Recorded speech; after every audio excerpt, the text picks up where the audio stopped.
Mi trovo a Berchidda, è un paese vicino ad Olbia, a circa 30 km.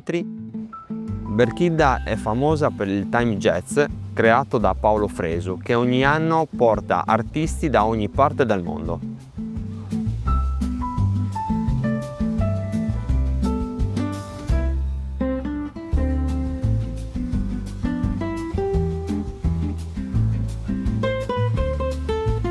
A dicembre il paese si trasforma in un piccolo villaggio di Natale dove vengono allestiti tantissimi presepi per festeggiare la notte Ghelu.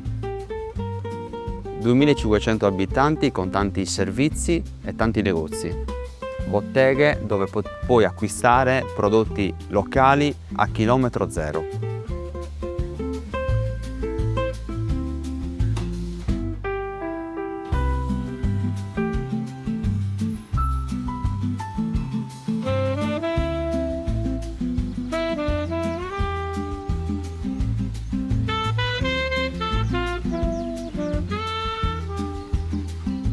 È presente anche un parco dove puoi passeggiare o fare sport con i tuoi bambini, con la tua famiglia o semplicemente da solo.